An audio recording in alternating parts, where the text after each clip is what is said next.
Ladies and gentlemen, welcome to Man in America. I'm your host, Seth Holhouse.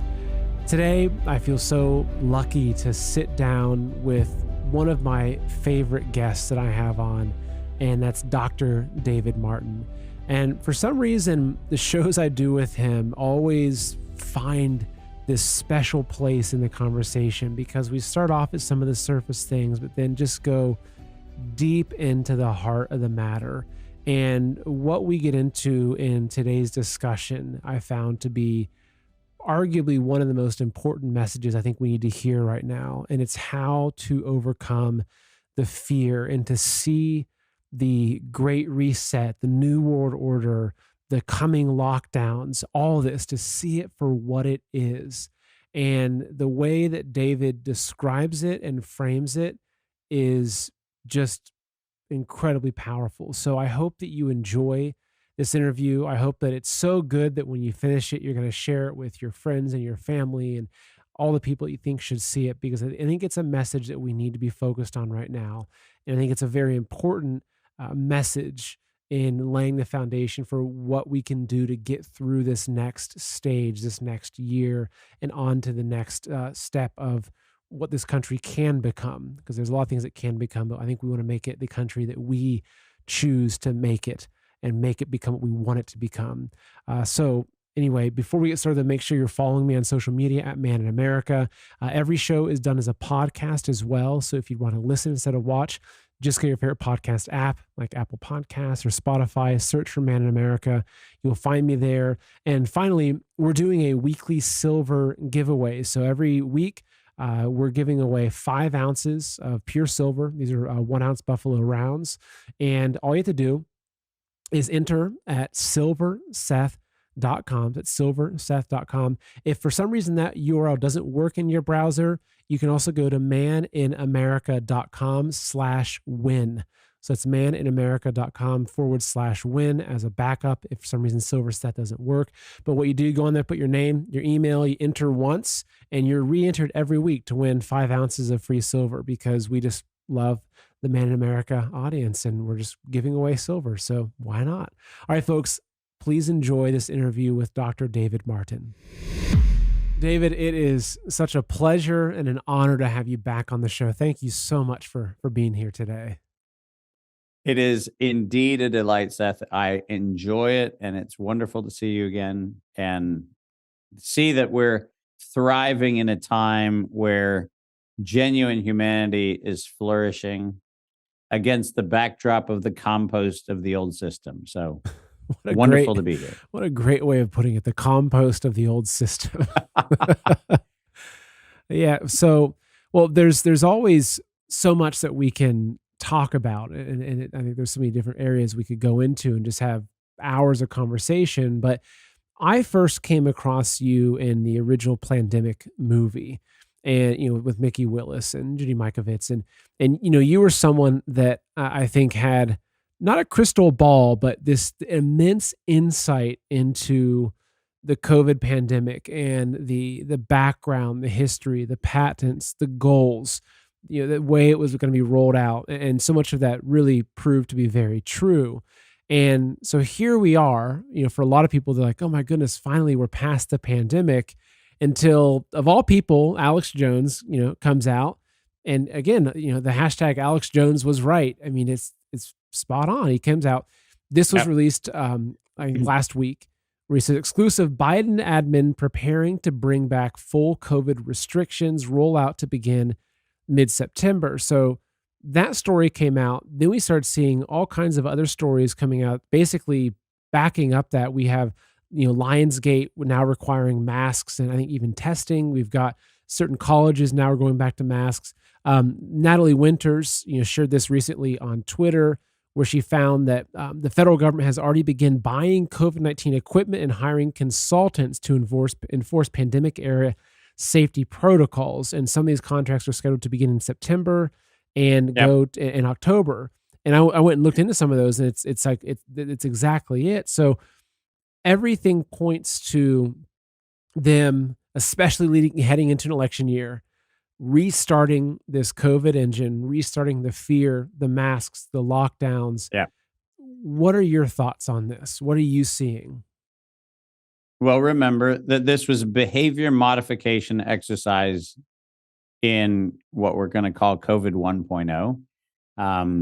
If we go back and we look at anthrax 2.0, which was September of 2001, we see that we needed a couple rounds of the fear porn to get people to accept the PrEP Act in 2005, which gave the legislative framework for the way in which the Biden administration is currently planning for lockdown 2.0.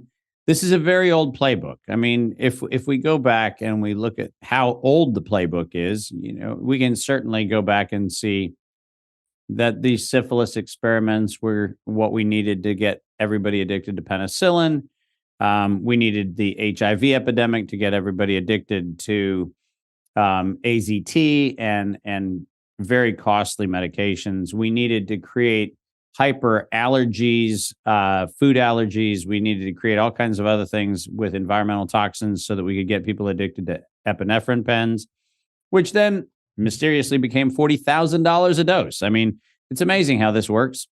We have a pattern that goes back to 1904 when the Japanese figured out that Bacillus thuringiensis was a gut toxin to vertebrates, to humans. And so, not surprisingly, we decided to do what? Use Bacillus thuringiensis to modify all of our seed crops. BT cotton, BT corn, BT soybeans, every single thing you put in your mouth that's not GMO, GMO free certified, every single thing you put in your mouth that has corn syrup in it, that has your tofus and your soy milks and your soy sauces, and every single thing you put in your mouth is actually containing inside of it a toxin that was known in 1904 to create gut problems. And lo and behold, Seth, we have irritable bowel syndrome, and we have dietary issues, and we have heartburn, and we have gut issues, and we have everything. And if we look at this, we got to remember where we are. This is behavior modification exercise. This is not about a pandemic. There is no health emergency. There is no health emergency to be declared. Allegedly, the new variant, which we were supposed to be told is now 26% of the circulating population, the ARS variant, is actually not a variant. It was actually not only planned, but if you look at the clinical trials for the multivalent injection that's currently being developed by Moderna, BioNTech, and Novavax, what you'll see is that in all three of those, the alleged variant, which is the new variant of concern, was known about before the variant of concern even existed, because it actually entered clinical trials before it was in the population. The fact of the matter is, remember, and I've said this many times, there never was a COVID pandemic. There never was a SARS-CoV-2 novel virus. There was never any of those things. This was a behavior modification exercise to fulfill the objective of the financial interests that were being served. And let's remember that the quote, and I keep saying this quote because no one is still admitting that the criminals acknowledge their own crime. Until a pandemic is at emergency threshold, the public doesn't understand the need for medical countermeasures, such as a pan-coronavirus or pan-influenza vaccine.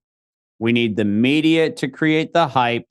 We need to use that hype to our advantage to get to the real issues. Investors will follow if they see profit at the end of the process. That's a quote from Peter Daszak. That's a quote that was made at the Proceedings of the National Academy of Sciences, published in 2015. This is the admission of terrorism again. And what the Biden administration is engaging in is domestic terrorism 2.0. And the reason why is because the Biden administration could have never won an election in an open conversation. No one would have elected him as president.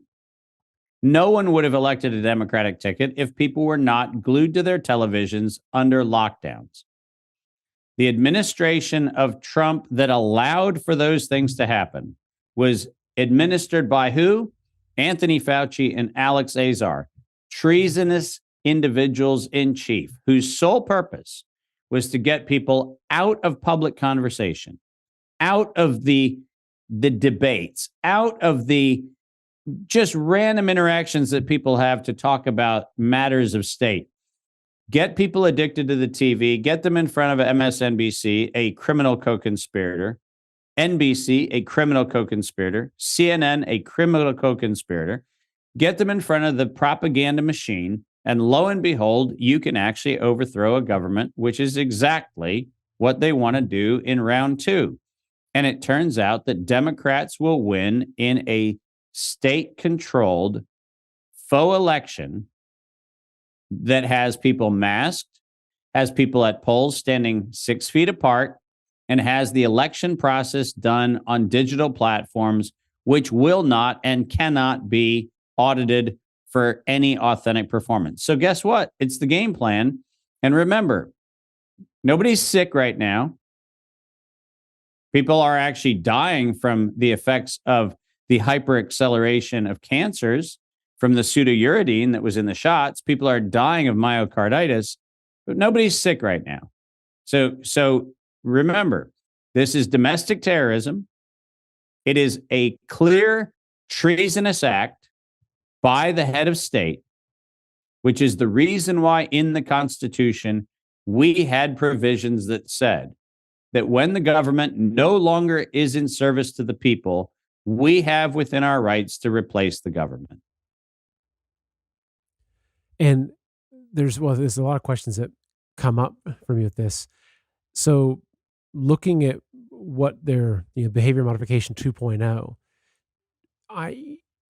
the media, as you mentioned, played a significant role in people's compliance, for the first pandemic. People were genuinely scared. They were concerned. They weren't hugging grandma. They were glued to their TV. They were glued to the CNN death counter, right? Now where we are, a few years later, I'd say that so many people are no longer glued to those same propaganda mouthpieces.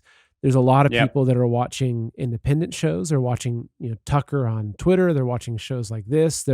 They've removed one of the biggest conduits for population control from their mind. Even with the opening up of discussion on Twitter that's happened that wasn't there back when the pandemic, first pandemic was. So how do you think they're gonna go about this? Because I think that the same playbook probably won't work. Do you think it'll be even no, and more it already harsh isn't. and aggressive? I mean, how they must have anticipated that too. Yeah. Well, and as you quite correctly point out, I mean, if you look at the number of contracts that were awarded for pandemic preparedness, most of them are behavior modification and compliance contracts. What does that mean? We need to have more thugs who were bullied in school and now have the opportunity to be bullies themselves. We need more thugs to actually be the enforcers of masks and of injection evidence and everything else. We need more enforcers because it turns out that this last terror campaign backfired. If you look at the data, Seth, it's very fascinating. Many parents are now not even giving their children the regular scheduled injections that were once upon a time relatively straightforward and assumed to be safe and effective. And so what's happened is not only have we not succeeded in buying the propaganda, we've actually had the propaganda backfire on itself. We now see the uptake of now over 650 million, and you can do the math on this. There have been 650 something million injections, according to the CDC, in the US alone. But what you see in that 650 million is now on the bivalent, monovalent, and coming up these polyvalent boosters. What you're finding is uptakes that many times in many states are dropping below 10%. Now, remember that Anthony Fauci stated in Congress in 2019, in the first week of December of 2019, Anthony Fauci said that the reason why they were doing this exercise was to get the public to have 100% acceptance of the influenza shot. That's what the official stated congressional hearing message was. Now, it's pretty interesting to recognize that you have Anthony Fauci clearly stating that that is the reason why they were doing the exercise in the first place. But Now we're dealing with a world in which not only did we not take the flu shot, but we're now not taking that, and we are not buying off on this nonsensical booster regime, where at this point in time, if you've been following the recommendations, you're somewhere between 4 and 5 total shots, 2 or 3 boosters. And the bottom line is the public is going, hold on a minute. This thing, which was supposed to prevent infection or prevent transmission, did neither. And even the people who bought off on the propaganda in round 1 went on to get long COVID. The bummer is, if you get a shot, you were coerced into doing it, and you still got the thing that they said this was going to be protected from, it's kind of hard to buy off on the lie the next time around. What does that mean?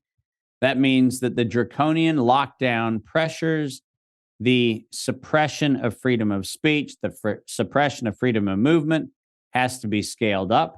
And not surprisingly, one of the first places they're going to do it is in transportation. TSA is going to be the front line, because it turns out the Department of Homeland Security touches more humans at TSA than any other place. And so TSA is going to be the front line of Terror Battle 2.0. And the fact of the matter is, while it is unfortunate to be sure, the United States is going to be standing much more alone this time, because the rest of the world, in fact, the World Health Organization outright has said, this is not an emergency. This is actually a variant, they say, of concern, but it's not an emergency. And so ironically, this is clear evidence that the United States used this in the first instance to disrupt the electoral process, and they are going to use it again. And the Biden administration can't win on its own. It can't win a fair fight. The Democrats can't win a fair fight. So what do? Change the playing field. Got a quick message for you. So folks, thank goodness inflation is going down. Thank you, Biden. But wait, if inflation is going down, then why are food prices going up, energy prices going up, and gas prices going up? Well, because they're lying to us. Imagine that. You see, right now, the real rate of inflation is closer to 25%, not the 5% the White House wants you to believe. You can see this with your own eyes and in your own wallet. What this means is that if you had $100,000 in your savings account just 1 year ago, today, it's only worth about $75,000 in terms of your actual buying power. Your money is losing value by the day. If you went back to 1920 and you had a $20 bill or a 1-ounce gold coin, you could walk into a men's clothing store and buy an entire suit, jacket, shoes, pants, belt, everything. But think about it. What would a $20 bill buy you today? Maybe some socks? But an ounce of gold will still buy you that same suit. And this is why I believe that now, more than ever, it's a good time to consider transferring at least a portion of your wealth into physical gold and silver, real world assets that have stood the test of time. And for this, I'm confident in recommending Dr. Kirk Elliott. So Kirk has 2 PhDs and is an incredible Christian patriot who's dedicated to helping you break free from the trap of inflation. You can buy gold and silver directly, even in small amounts, or you can transfer your IRA into physical gold and silver with 0 taxes or penalties. So Kirk is who I use. He's who my family and my friends use. And honestly, he's someone I trust completely. And when it comes to your wealth, you need someone that you can trust. So to learn more, open up a new tab right now and go to goldwithseth.com or call 720-605-3900 to speak to a real person right now. Kirk Elliott's team will answer all of your questions and take care of you every step of the way. So that's interesting that this is something that, as before, we witnessed, and I think this is the first time for a lot of people, they realized there was some sort of global control mechanism when you had the exact same messaging and requirements and marketing of this whole thing in, United States, Australia, a tiny country in Europe. I mean, it was obvious this whole thing was coordinated. So, so basically, if I'm understanding what you're saying, that let's just say that, the overall plan of Agenda 2030, which is moving towards that, really coming from the Europeans and the bankers and those, kind of globalist organizations, that the United States almost has to accelerate aspects of that plan within our own country, because the people here have to keep themselves in power through 2024. Correct. So they're going to be honestly, kind of on their own, which is interesting. That's my first time hearing that. Yeah. Remember that the World Economic Forum and the World Health Organization have no chance of passing their treaty if the Democrats aren't in power. Ah, okay. So why do you think the So so WHO so wouldn't so we support? actually have to have a Democratic victory. Have to. Not close. The Democrats have to win for the United States to cede its sovereignty. I see. And so how do you see this playing out? Because I'm already seeing, I mean, I was looking at Twitter before our interview and, I think do not comply is trending. I mean, I'm seeing that Yeah. there is so much resistance. It really is, fool me once, shame on you. Fool me twice, shame on me. Right. And Right. so many people I'm seeing there say, I'm never going to wear a mask. I won't mask my children. I won't do this. So as we inch toward, 2024, get into 2024, approach the election, I mean, because it seems like the more desperate that these, the deep state, whatever you want to call them, the more they get and the more they push, it's like they've crossed the kind of peak where now as they push harder, it doesn't mean that we get suppressed further. It means that we resist even more. And so Yeah, and I where's this think going to go? that's a beautiful question, and Seth, I think that's where I had a what I would call the interregnum of terror campaigns warning that the vast majority of people who said they were at least on to the scam. And it's hard now to even describe, there aren't populations that are somehow dumped into certain buckets. There's not the awakened and the reawakened and the reawakening and the you brand it. I mean, the fact of the matter is there are three populations in America. There are the populations that simply will kneel to whatever autocratic message is put out there. And that group is a group that will be the first in line to roll up their sleeves. They'll be the first in line to wear masks in their cars. They'll be like my brother, the first to actually lecture behind plexiglass in universities to help terrorize students and in their lecture halls. That group is a group that is going to embrace every single one of the acts of terror as a necessary and expedient evil to reduce the Earth's population, because the same group actually thinks that we have overpopulation, and the same group thinks that we have climate induced change where we need to shrink the population of the Earth. That group, by the way, is 1/3 of the population. There's another third of the population, which is actually only willing to go along with the racket when the coercion becomes too strong. And that is the people who actually were going to lose their jobs if they didn't get the jab, and they were going to lose their status if they didn't come along with being compliant. They're the silent ones, by the way, who would be more than happy to have me go out on a limb saying the things I was saying. But God help them, they wouldn't share that message because they wouldn't want to be outed as sympathizing to the truth. That middle third is a huge, huge group of people who were coerced into submission. And that may be actions of submission, like taking the shot. It may be acts of omission, like not sharing their sense of what is true and what is right.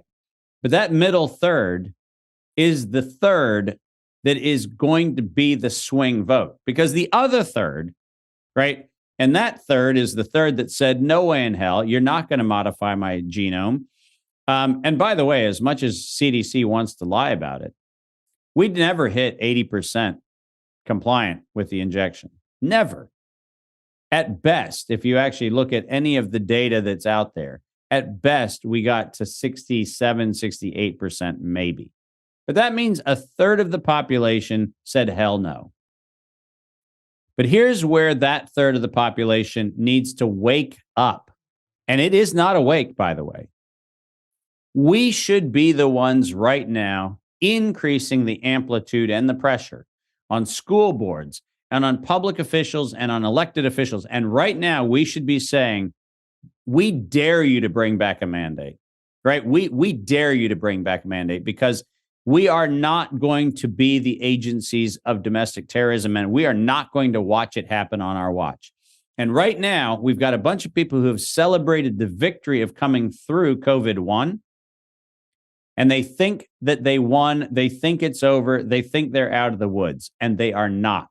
This is an ongoing assault on humanity. And by the way, the baton handoff, and I'm one of the few people who am willing to say this, but the baton handoff that went from COVID to transgender, which is now going to hand the baton back to COVID, is an assault on human dignity. It's an assault on everything that we as people hold dear. Because the fact of the matter is, I was never a hater of any group. I still am not a hater of any group. But I was also not anti-science. I was not anti-anything. I was pro the human experience of life. That's what my life is about. That's what my life has always been about. And the fact of the matter is that whether it's transgender, whether it is, you have to accept the horrific epidemic now of obesity, of chronic disease, and we're supposed to normalize that. We're supposed to normalize gender confusion. We're supposed to normalize these things. Every single one of these, Seth, is to get inside of the brains of human beings and say the world as you know it is no longer in place, and you need to have a paternalistic, draconian, authoritative power structure to bring order into your life. And the answer is you do not. You, as an individual, are fearfully and wonderfully created to be amazing. There is nothing wrong with you. You will never be an asymptomatic spreader of anything but fear. So, don't spread it. Live. And so, as this progresses, and I have a similar kind of idea about things as well. I'm on the same page as you in thinking that and I like how you laid it out with the 1/3, 1/3, 1/3. And I look at it as it's like, well, what is my job in this battle? Yeah. It's my job is to try to get that middle 1/3. Like I'm the one That's right. Like I'm targeting the swing voters. I don't want to just preach to the choir. The people that know these things are bad, they're not going to comply. It's so that's why I don't come on the show and talk about libtards and the vaccine zombies. It's like, no, that's not going to help anybody. That's just going to push them the opposite way. And so as we enter into 2024 and we see this sway happening, which, I was watching Josh Phillip over at Epoch Times recently talking about in one of his reports that the donations to the Democratic Party coming from the individual donors have plummeted, right? Which that's a good indicator that middle third especially is really, backing away. So I would say that they're going to have to get pretty erratic to be able to control things as we get into the election. So how do you see that playing out? Do you think that there's any, false flags or riots, or like what do you see happening over the next, say, 12 months or so as we approach November of next year? Well, I think you're already starting to see some of it. You're seeing, and I had a beautiful conversation yesterday with another very, very thoughtful individual who took a while for the analogy to work. But I said, that the Dust Bowl and the Great Depression happened together because industrial agriculture wanted to close down the family farm. Now, that's an objective fact. If you go back and look at it, we didn't have climate change. We had a manufactured financial crisis that did not affect family farms, but was taken from the large corporate banks and infected the family farm banks, which gave rise to the incapacity for farmers to farm. The Dust Bowl was a banking crisis. It was not an environmental crisis. If you look at the bizarre nature right now of the people who are administering the campaign of terror on CO2 emissions, and you're watching them let forest fires be started and burned with impunity, you sit back and go, well, hold on a minute. I thought carbon dioxide was bad. So why are we increasing the carbon dioxide by taking trees out of circulation? Well, the answer is land reappropriation. That's what it's about. It's about reappropriating land. And the best way to reappropriate land is to have a fire. That has been the case since the Old Testament. So this is not a new thing. This has been around for thousands and thousands of years. When humans cannot win on a fair playing field, they use fire. And they use fire to destroy a old appropriation of land and reappropriate it to a new use. There's no question that what is going on in Canada right now is a massive, massive, massive land grab where the state will come in its largesse and propose new development of what? Of things that will be pro-state. That's not a human recovery. And by the way, as much as Maui may or may not be the sum of a series of electrical failures, there is no question that the power systems in Maui were not managed to diminish the risk of fire. We will not say, and I will not say, they necessarily intentionally set them. I'm not going to get into that conversation. What I will say is that very simple safety protocols, like if lines are down, don't send energy back into a down line. Those kinds of things were not done. So were some of those fires, without question, at least negligently set? The answer is without question. The evidence is unambiguous. And by the way, even NPR talks about that evidence.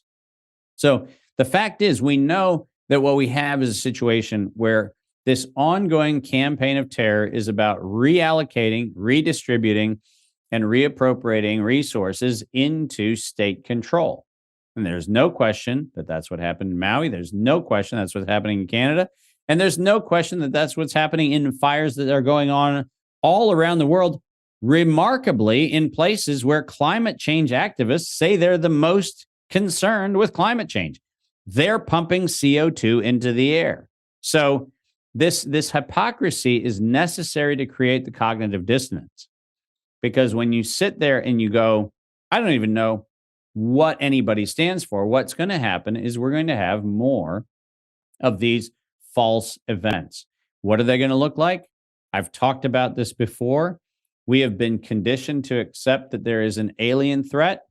We now know that the Space Force has an appropriation because we're pretty sure there's going to be a hostile something coming from somewhere. Seth, over the last 6 months, and I encourage people to look at this back almost a year ago when I gave a speech at the Arlington Institute, I said, watch for the number of solar flares and near collision reports coming about asteroids and various objects from space. And I'm telling you, since I gave that speech, every week there's a proliferation of solar mass ejections that are going to disrupt communications, and then solar ejections that are going to disrupt satellites. And then, oh my God, we found an asteroid that we didn't know, and it's on a collision course with Earth. You don't do that advanced programming if you don't intend to have an event where you're going to blame the sun, or you're going to blame an asteroid, or you're going to blame something else for a series of events which are going to be sold as cataclysms. And the reason I do these interviews and have these conversations is it's very helpful to go back and say, oh my gosh, Dave actually told us that the asteroid was going to hit us. Well, I didn't tell you that. I told you that the messaging is not selectively used unless the intent is to use it. None of us give a shit about solar flares. Seth, you don't wake up every day going, I wonder what's going on with the solar flares. But I don't care what media you consume. You cannot look over the last year and find a month where you didn't have 3 or 4. It's going to disrupt communications. It's going to disrupt satellites. It's going to disrupt economic systems. Guess what? Every one of those solar flares came and went. And you know what happened in your life? Nothing. And you know what happened in the lives of everybody else? Nothing. And the reason why is because we live in a world that was designed with its magnetosphere to actually make sure that solar flares don't have a huge impact on us. And what have they been doing recently? Well, the most recent scientific publications are saying we're thinking that there's a degradation in the magnetic force of the Earth. Really? What's that story really about? That story is getting us ready for an attack. So I look at these weak signals, right? Solar flares, UFOs, now UAPs. We call them unidentified aerial phenomena. Why did we change the brand of UFO? Well, it turns out that there's a reason you change the brand, just like we changed the brand of flu to COVID. If you change the brand, now all of a sudden, you're not saying it's a UFO from some other place. An unidentified aerial phenomenon could be a giant blimp from China. It could be a satellite that's being launched at these horrifically bizarre frequencies right now. It could be all sorts of things. And we, the people, have no idea what is in the payload of SpaceX Falcon rocket launches. We're told it's communication satellites. You have no idea. No idea. And the fact is that we know that the unidentified aerial phenomenon notion was a branding transition to get us ready to accept a false flag event where an alien energy, an alien force, an alien something decided to hit a specific location. And you only run those stories because you're planning on executing the storybook. So they're not really leaving this to, to the chance of one thing working, that they've got their layers and layers. And it's like, okay, if the lockdowns fail, the masking fails, the public doesn't fear this and they choose not to comply, they start rising up too much, then you just throw the next thing at them, then the next thing. Oh, no question. I would not be surprised in October to have an alien attack. Now, what would that look like? It could be a North Korean nuke that we call an EMP, in which case we say, well, it was that. I wouldn't be surprised if we have this bizarre emission of a high energy beam from space, which we are told is coming from a quasi-intelligent asteroid or some other nonsense. And I wouldn't be surprised to see that hit a urban center where along with it, are you ready for this? There's probably some sort of pathogen that comes with it. So you might not have believed that you need the mask for one thing, but you do need the mask for something else. And by the way, they already tried that in New York this summer. The Toronto and northern Ontario fires, and then all across the Northern Territories and up into Alberta, those fires led New York to try to reinstitute are you ready for this? A face mask mandate for air quality because the air quality sucked from the fires. What's that trying to do? It's trying to normalize the use of face masks. Well, great news is New Yorkers, even the crazy New Yorkers that actually went along with 1.0, didn't fall for it because they actually realized that breathing is actually a kind of an interesting human imperative, and breathing with a mask sucks. So most people didn't fall for it. But the fact is, every one of these things, people need to look at the facts. The facts are that the playbook is being told to us. The facts are being laid out for us. Every one of them is being pre-announced, premeditated, and the audacity of the actors is such that they are market testing where they can trigger the largest fear response. And I think that the UFO thing wasn't working. It was supposed to work because remember, COVID brought us UFOs too. You got to remember that. COVID brought us UFOs. So the reason why I'm putting these things together is because they put them together. Right? The reason why I'm saying these things are related is because the criminal conspiracy put them out at the same time. That's why they're related. So we would expect that if one thing doesn't work, something else does. Please remember September of 2001. At the beginning of September, we had aerial phenomenon hitting things. And in the end of September, we had anthrax. Both of them brought to us by the United States government. Guess what? We are going to have a pathogen and an aerial phenomenon in round 2. You know why? Because that's their playbook. We will have it. They've already told us we're going to have it. So we shouldn't be surprised when it happens. All right, folks, I've got a quick message for you. I have one simple question. If today you could no longer go purchase more food for your family, with the food stores that you have in your home, how long would you be able to feed your family? Would it be a week, 3 weeks, a month, 2 months, a year? This is a really important question, folks, that we have to be very realistic about because the elites are proactively trying to put us into a state of food crisis and a state of famine. I'm sure you've seen all of the different food processing plants and farms that are blowing up. You've got cattle dying by the tens of thousands. They're proactively trying to collapse our food system because they know if they can control our food, they can control us. And so one of the best ways to be outside of their control is to be able to have our own stores of food and to be able to produce our own food. So there's really two things I would recommend. One is having heirloom seeds that you can grow your own food with, making sure that they're non-GMO heirloom seeds, that way you can harvest your seeds this year, use them next year. You can use these seeds for generations. Literally, that's how it will work. The other thing, though, is this high-quality storable food. This is food that's sitting somewhere. It's hidden in your basement, buried in your backyard, whatever it is. So that way, if there is a crisis, if there is an emergency, you might have 3 months set aside to get through that time period. And so for this, I would highly recommend a company called Heaven's Harvest. This is an amazing Christian-owned patriot company. And what they're doing is they're making high quality storable food. Again, a lot of the food companies, they say these food buckets, they're all about maximizing calories per dollar. They're filling the buckets with a bunch of filler and junk like sweet beverages, etc. But Heaven's Harvest, they focus on very high quality food that will last up to 25 years on the shelf. They also sell heirloom seeds. So you can buy all of your seeds, you can buy all of your storable food.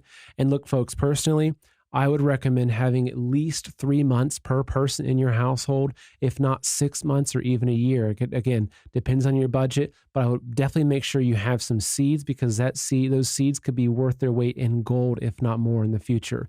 So to go ahead and do this right now, go open up a new tab and go to heavensharvest.com. And if you use the promo code Seth, that's SETH, promo code Seth, you'll save 15% off of your entire order. So again, folks, the time is running out and you'd rather be 3 months or 1 year early than 1 day late. Again, heavensharvest.com and use promo code Seth to save 15% today. Considering looking at the battle that we have this small group of what people will call the elites, the cabal, the deep state, whatever it is, a small group of power hungry, probably satanic psychopaths, right? That want to take control of the entire world, billions of people, to be enslaved under this one world order. And one of the great tools that they've used is brainwashing and psychological operations because they need us to go along with it to a certain degree. They can't, they don't have the technology or the power to control all of us, through boot and gun. They need us to buy into their system. But it seems like that's backfiring for a handful of reasons. You could say it was Trump in 2016. You could say it was the rise of independent media, the internet that backfired, whatever reason. So looking at where we're at right now, when you look at, let's call them the deep state for conversation's sake, representative of that group, do you feel like that they're acting from a position of strength or acting from a position of desperation and weakness at this point? No question that they are a caged, rabid animal that's on its last gasp. Now, for those of you watching this in some tape delayed setting, what I would encourage you to do is take a look on YouTube at the scene that I'm about to describe. In the movie 300, there's a very, very, very beautiful scene. It's one of my favorite cinematic moments in all of cinema. And it is a moment where one of the 300 Spartans standing against the 1,000,000 Persians army at Hell's Gate at Thermopylae.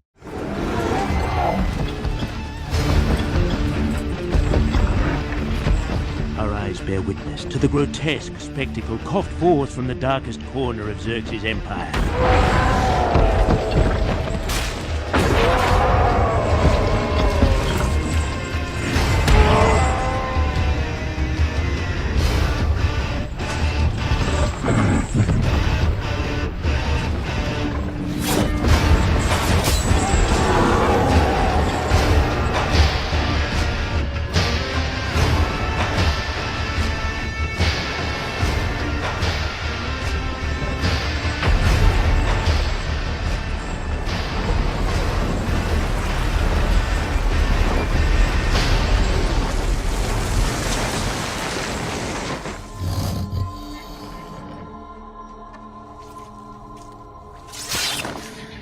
Spartan goes out and grabs a spear, and a war rhinoceros from the army of Xerxes is running towards that Spartan. And the Spartan strikes his side pose and heaves his spear, and it flies through the air and it goes into the head of the rhinoceros.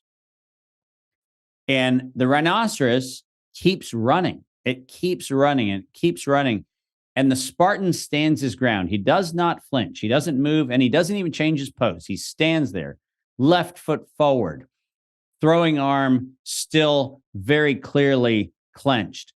And he's standing there, and the rhinoceros runs and runs and runs and runs and runs. And what you see in this beautiful moment in the image is the rhino is running towards the Spartan, and the rhino's nose digs down into the ground, and it ends with the rhino dead at the toe of the Spartan. And in my speeches, I like to show that film and then ask the question, when did the rhino die? Did the rhino die when it stopped moving? Did it die when the spear went through its head? Did it die when it was drafted into service in Xerxes' army as a war rhino? And I have people raise their hand. When do you think the rhino died? Did it die when it stopped? Did it die when the spear went through its head? When did it die? And so I get everybody to get their hands up, and then I ask the question, is it possible that the rhino died the day it was taken off the savannah? Because rhinos are meant for the savannah. And when you actually take a living thing out of the created order where it belonged, it's already dead. Its life is already extinguished. Now, the reason I'm telling you that story, Seth, is because I think that the answer is the rhino's already dead. The New World Order is dead. And we actually should not be fearing a thing that's dead.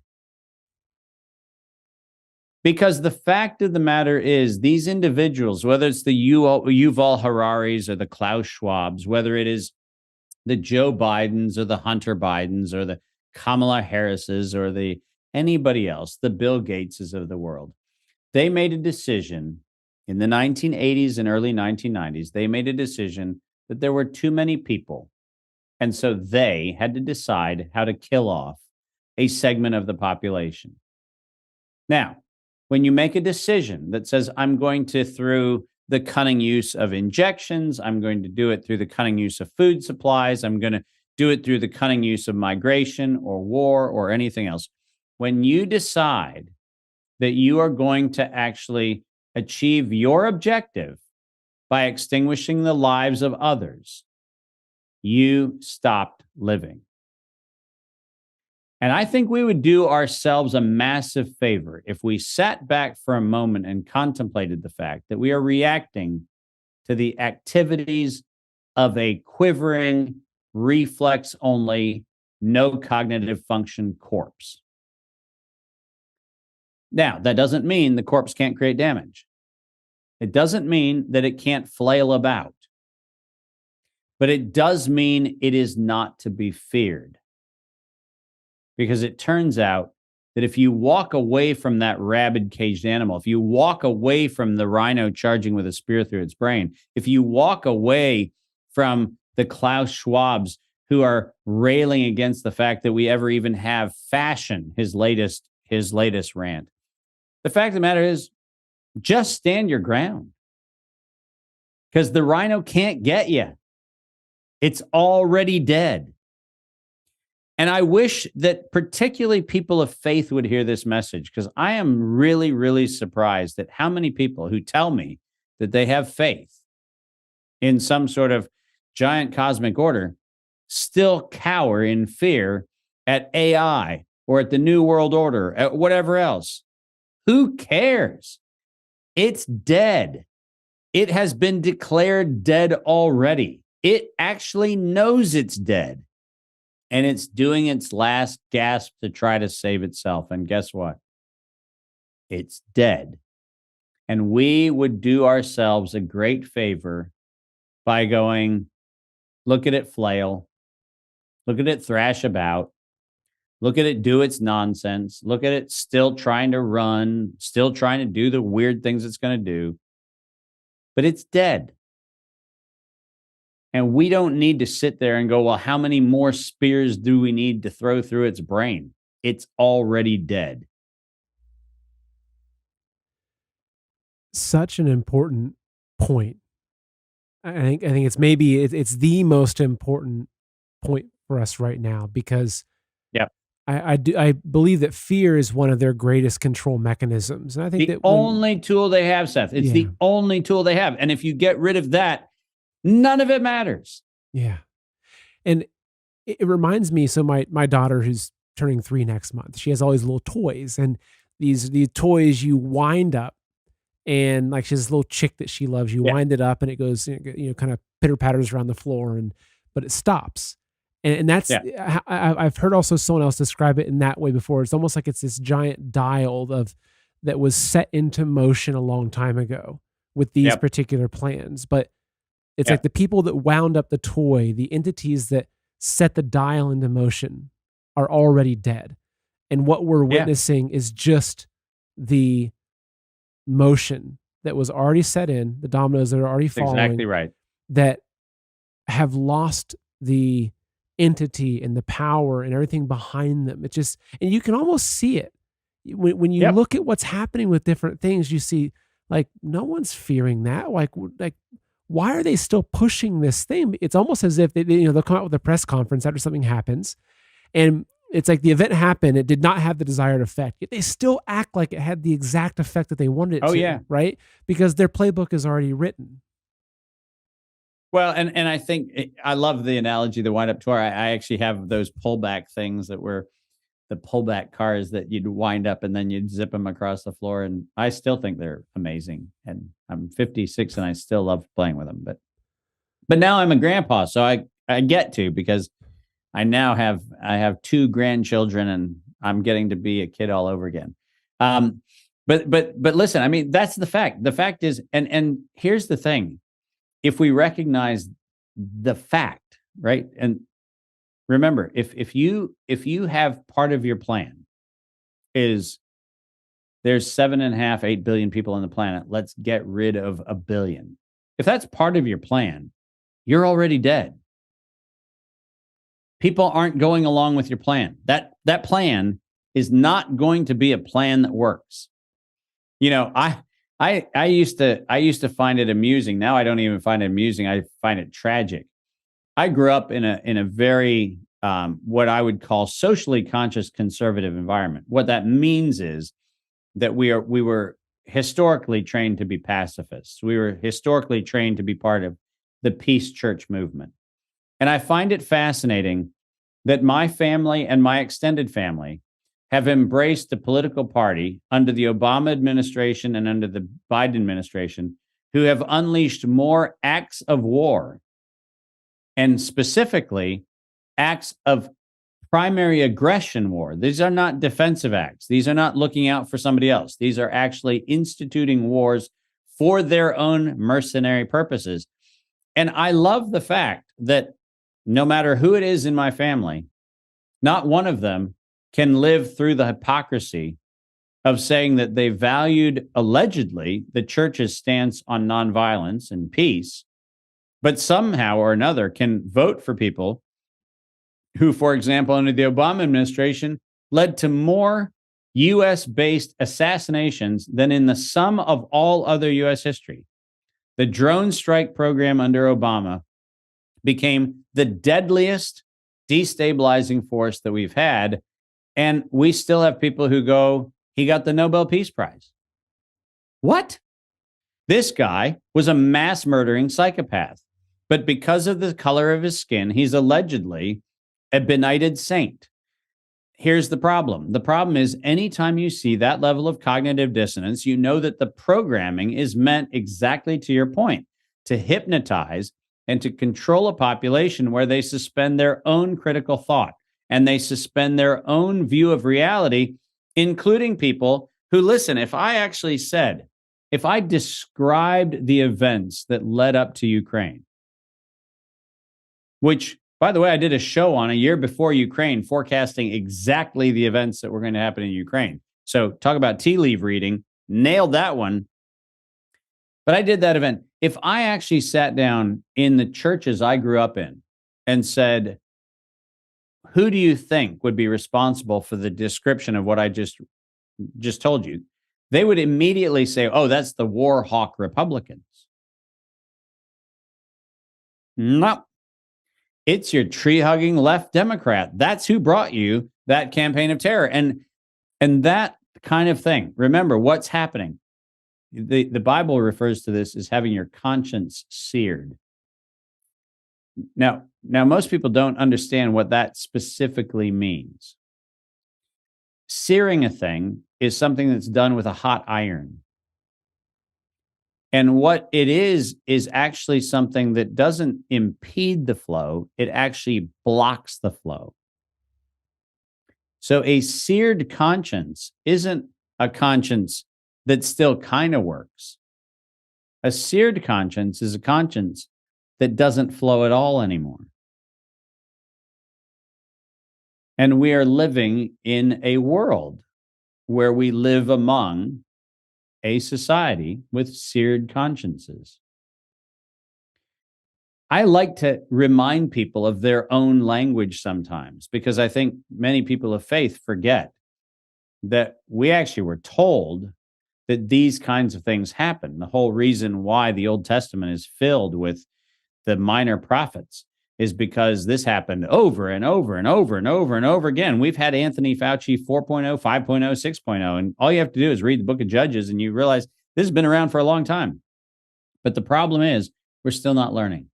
We're still giving into fear. And we're still giving into the notion that we are somehow this tiny little population of helpless people who all we are is just the last ragtag band of people standing for freedom. No, we're not. You know what God's message was every single time in the Old Testament when somebody goes, I think I'm the only one. And God would go like, no, there's a lot more.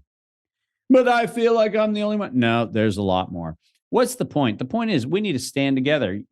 Freedom of assembly is the basis of democracy. Freedom of speech, basis of democracy. What we need to be doing is just continuing to gather, continuing to have conversations, continuing to remind ourselves that the old paradigm is dead. And when it lashes out and Whole Foods says you have to have a mask to go into Whole Foods, don't go into Whole Foods. Don't. When somebody says, well, you have to have this to get into that, great. Don't. Just don't. Stand like the Spartan and watch the rhino die at your feet. That's the only thing we have to do this time. And I'll actually post show. I'll put that clip in there. Actually, I found it as we were talking. I was going to play it. It's one of my favorite movies. Also, it's for so many reasons. But so looking at, and this might be a difficult question to answer exactly, but I love asking you the difficult questions. So this beast system, this new world order system, which is this giant rhino that was charging at mankind and then had a spear thrown into its skull, say 20, 30, 40 years ago, and it's still sliding towards us. And for a lot of people, even a lot of very awake people, they're still frightened of the rhino. They just know the details of the rhino. They know how many horns it has. They know how much it weighs. They know, the direct path. And so maybe they're even more frightened of the rhino because they see it so clearly. How do you think this final stage plays out in terms of when do you think that rhino will come to a screeching halt? Yeah. And people will then look at it and say, that's a dead rhino and it has no power. When does that event happen? I actually think it might have already happened, Seth. I think it might have already happened. You might know this. I know many people do. I gave a speech in May at the European Union Parliament. I was supposed to have 45 minutes. That 45 minutes, because people arrived late, because all kinds of other things happened, that 45 minutes was reduced to 21 minutes. And I delivered a speech, and I called my beautiful wife, Kim, afterwards. And she had gotten up at whatever it was, 3:00 in the morning, to hear my speech. And she goes, "How do you think it went?" And I said, "Oh, it was terrible. I only had 21 minutes." And there was this long pause, and she goes, "Your speech was perfect. It was the 21 minutes that will change the world."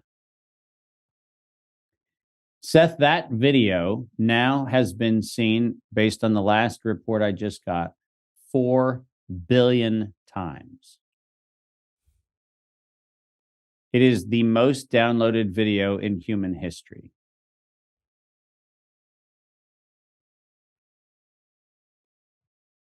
And guess what?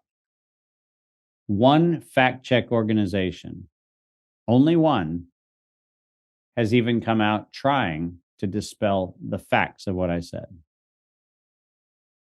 Mainstream media hasn't. And by the way, the fact check organization that Facebook uses to fact check that speech actually didn't fact check the speech. They were absolutely silent on the material points of the speech, which had to do with the fact that Ralph Barrick in 2005 said that coronavirus was going to be a biowarfare enabling technology. Guess what they didn't dispute? That, which is the sum and substance of the point of what I was saying. What they do is they try to recast the stories of the scientific papers from the 1950s and create this smokescreen that allegedly says that what I said and how I characterized the paper is incorrect. And the fact of the matter is, I'm just reading from the paper. All of that said, if one guy, and I love the fact that I have the name David because it just makes the metaphor even easier. If one guy sitting at the European Parliament can throw a rock, that the only defense that anybody can make against that rock, the only defense, is a pathetic fact checker that has to be promoted on Facebook on the back of my post. Because the only way they can get their message out is to ride on my coattails. Why do I think the rhino is dead? Because it's dead. There has been no credible response to that speech. And let me tell you what's coming up. On September the 13th, you know where I am again? In front of the European Union Parliament. Listen, people, I know it's hard to wrap your head around this because you still see the power of the reflex of the behemoth beast. I get it. But there's also a reason why there's a Seth Holhouse, and there's a reason why there's a David Martin in the world right now. And the reason is that sometimes you need to look at the facts and you need to ask yourself a simple question. What is the arsenal I have standing behind me? What is the massive media engine I have to promote my video? Oh, that's right. None. Except the one thing that they can never possess, and that is the truth. The truth needs no defense. The truth needs no promotion. The truth, like a raging fire, will spread around the globe, and 4 billion people will watch a bald guy from Virginia indict the criminals in front of the European Parliament, and that will be broadcast by the European Union Parliament on their TV. Why do I think the beast is dead? Because I happen to know it is. I've taken the pulse of it, and it's dead. So, yes, are we still going to be confronted with challenges? Absolutely, we will. But remember that if you know that the thing that's coming at you with terror is a thing you don't have to fear, then its power goes away the minute you stop fearing it. So don't fear it. Because there is absolutely nothing to fear other than the inadequacy and the selfishness and the greed that you have within yourself. because the only thing that they can ever take from you is the illusions and perceptions that you've decided stand in the way of your essence. You don't need to go on a cruise. You don't need a job you already hate. You don't need to get on an airplane that is flying to a place you don't need to go. You don't need to do any of the things that they're going to use to coerce you. None of them. You don't need any of those. You can stand like the Spartan and watch the rhino's nose go into your sandal and never, ever, ever flinch. What a powerful way to finish this. And it's interesting because we don't do interviews that often, but I have to say that I'm always just so excited to step into this realm with you and just see where it goes, because it never stays in the ordinary. It never stays in the, well, here's my latest report. It always just goes straight to the soul of things. And that's where I prefer to live. And if I could have only these kinds of interviews on this show, it's all I'd want to do. Well, Seth, one day, the threat that we've made, which is we're going to actually sit across the table from each other. Next time we do it, let's make sure we do it face to face. Let's do it. And let's give ourselves 3 hours for it. And one thing I will say is that, I'm watching and I'm paying attention to a lot of different narratives and how to make sense of this. And fundamentally, I do think I'm somebody that has the faith to enable me to look at this and not cower in fear. Right? My face is out in the public, and that's probably an indication of that. But I think that it's not easy. And there's a lot of people that try to say, okay, here's why we shouldn't be scared. But this particular message of reminding us that the beast, the rhino, is already dead. And what we're seeing is just the inertia that was behind it before, before it lost its life, I think is such a powerful message that it's the exact message we need to hear right now. And so, one thing I will say is that for anybody that's made it this far into the interview, share this interview. Share it with your friends, with your family, with your fellow patriots. Play it in churches, play it in schools, like there you go. Put it on screens. This is what we need to arm ourselves with for the coming storm, because there is no storm. It's just bluster. Yeah, it's exactly. And I'll finish with one thing. There was this dream that I had, and I'll try to simplify it, but it was the most frightening dream I've ever had in my life. And basically I was part of this, I entered into this dark city where they had these storms around the city that everyone was fleeing the storms, and they ran into this city. They thought the city representative of the government systems was going to protect them. But once everyone was in the city, you saw these riot troops marching, and they put gates over every entrance of the city. And then what they did was they unlocked these warehouses, and these demon beastly creatures that were 2 stories tall just started ravaging the streets and tearing people limb from limb.